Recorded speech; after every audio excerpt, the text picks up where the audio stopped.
प्रशांत जी, दूसरे वीडियो में 16 साल आगे जाते हुए भगत सिंह जी की फांसी के बाद देश के बंटवारे में बापू का क्या रोल रहा, क्या भूमिका थी, ये क्या आप स्पष्ट करेंगे?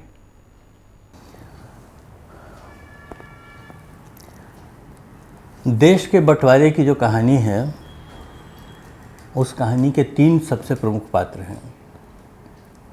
एक कांग्रेस की लीडरशिप है, एक मुस्लिम लीग की लीडरशिप है और एक इंग्लैंड से नया भेजा गया वाइसराय लॉर्ड माउंटबेटन है।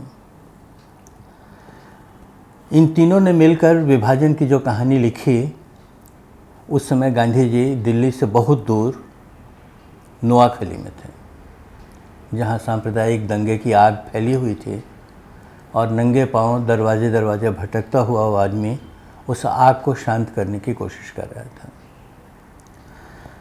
इसलिए इस कहानी को लिखने में गांधी इतिहास में कहीं भी दिखाई नहीं देते हैं।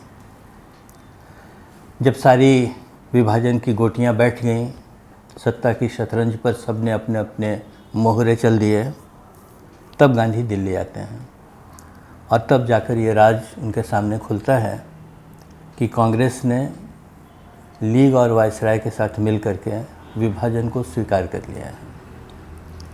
गांधी को बहुत चोट लगती है। विभाजन की बात स्वीकार कर ली गई, इससे भी चोट लगती है।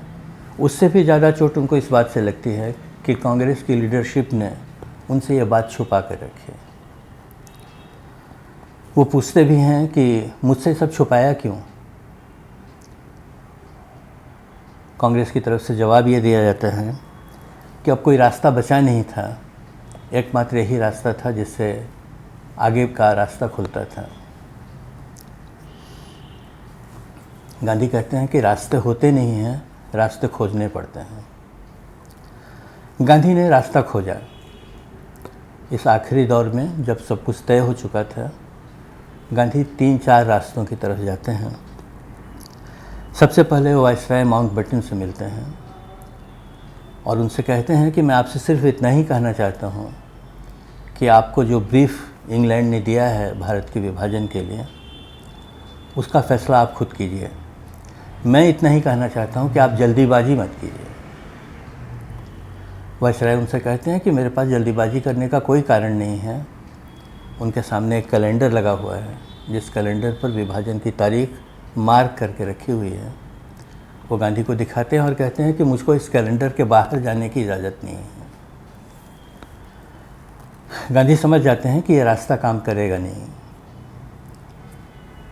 दूसरा रास्ता वो जिन्ना के पास जाने का ढूंढते हैं और जिन्ना से कहते हैं कि कायदे-आज़म, अगर आपको पाकिस्तान चाहिए तो वो भी हो जाएगा, लेकिन हम दोनों के बीच से अंग्रेज़ चले जाएं, उसके बाद हम लोग ये बातचीत कर लेंगे। जिन्ना कहते हैं हम दोनों के बीच जब तक अंग्रेज़ है तभी तक मेरा पाकिस्तान मिल सकता है मुझको, इसीलिए मैं उनके जाने के इंतज़ार नहीं कर सकता हूँ। गांधी ने देखा कि ये दूसरा रास्ता भी बंद हो गया। अब वो तीसरे रास्ते की तरफ जाते हैं, जो उनको जवाहरलाल और सरदार के पास ले जाते हैं और वो कहते हैं कि देखो, तुम लोग वाइसराय को जाकर ये कहो कि वो जिन्ना को प्रधानमंत्री बना दें, लीग को शासन सौंप दें और देश से चले जाएं। इसके बाद हम लोग आपस में निपट लेंगे। कम से कम विभाजन का ये संकट तो टले। इतिहास बताता है कि जवाहरलाल जी और सरदार दोनों की तरफ से एक ही जवाब गांधी जी को मिला कि आपकी बात से हम इनकार नहीं करते हैं, लेकिन ये बात करने के लिए हम आगे नहीं आ सकते हैं। आप अपनी जिम्मेवारी पर अगर इस बात को आगे बढ़ाना चाहते हैं तो आगे बढ़ाइए।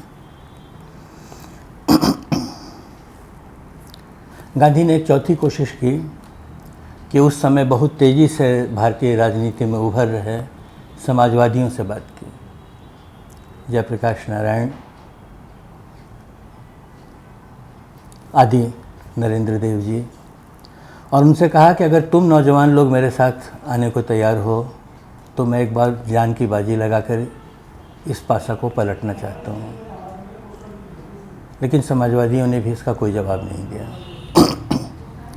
आखिरी बात उन्होंने कांग्रेस से ये कही कि तुम लोग जाकर वायसराय से ये कहो कि हमने तो विभाजन स्वीकार कर लिया है, हम उससे पीछे भी नहीं हटते हैं, लेकिन आप गांधी को समझाइए। अगर वायसराय मुझसे बात करेंगे तो मैं कोई ना कोई रास्ता ज़रूर निकाल लूँगा। लेकिन कांग्रेस गांधी को ऐसा क्लीन चिट देने को तैयार नहीं हुई। इस तरह से हर तरह से जब रास्ते बंद हो गए, तब गांधी ने अपनी परिस्थिति का आकलन किया कि अब मैं क्या कर सकता हूँ। उनके ध्यान में था कि उन्होंने कहा था कि देश का बंटवारा उनकी लाश पर होगा, लेकिन गांधी ने हिसाब ये लगाया कि मैंने तो अपनी लाश की बात की थी, अगर इस समय मैं कोई लड़ाई छेड़ूंगा तो लाश जनता की बिछेगी और उसको बचाने वाला कोई नहीं होगा, क्योंकि कांग्रेस मेरे साथ नहीं है, मुसलमान लीग के साथ चले गए हैं, वायसराय जल्दी से बंटवारा करके निकल जाना चाहता है, तो जनता के बीच खड़ा होने वाला कोई नहीं है, मैं बिल्कुल अकेला पड़ गया हूँ। इसलिए एक कुशल समझदार सेनापति की तरह जो लड़ाई के मैदान में हमेशा इस बात का आकलन करता है कि मोर्चा कब आगे बढ़ाना चाहिए और कब पीछे लेना चाहिए, गांधी ये फैसला करते हैं कि वो एक कदम पीछे हटते हैं और वो कांग्रेस से कहते हैं कि ठीक है, आपने विभाजन अगर स्वीकार कर लिया है तो आप विभाजन की दिशा में आगे बढ़िए, और देश का विभाजन होता है। लेकिन गांधी कभी इस विभाजन को स्वीकार नहीं करते हैं और कोशिश में सोचते रहते हैं, इस कोशिश में लगे रहते हैं कि विभाजन कैसे ख़त्म किया जाए। और इसी का ये अगला कहानी का अध्याय ये है कि जिस समय गांधी जी की हत्या हुई, उस समय गांधी जी एक नए मिशन की तैयारी कर रहे थे, जिसमें उन्होंने सरोजिनी नायडू को जिन्ना से मिलने के लिए पाकिस्तान भेजा था और उनसे ये संदेश कहलवाया था कि गांधी जी किसी भी दिन भारत से हिंदुओं को लेकर के बॉर्डर क्रॉस करके पाकिस्तान में प्रवेश करेंगे, न इसके लिए वो वीज़ा मांगेंगे और न इसके लिए वो पासपोर्ट लेंगे, और पाकिस्तान घूमकर वहाँ से मुसलमानों को लेकर के बड़ी संख्या में भारत में प्रवेश करेंगे, न वीज़ा लेंगे न पासपोर्ट लेंगे।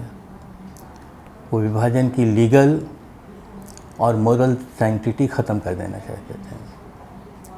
अगर बीच में 30 जनवरी की 3 गोलियां नहीं आ गई होती तो शायद दुनिया देखती कि एक नए तरह की डिप्लोमेसी 2 राष्ट्रों के बीच में कैसे काम करती है, जिनके बीच में सीमा तो होगी लेकिन सीमा खुली होगी।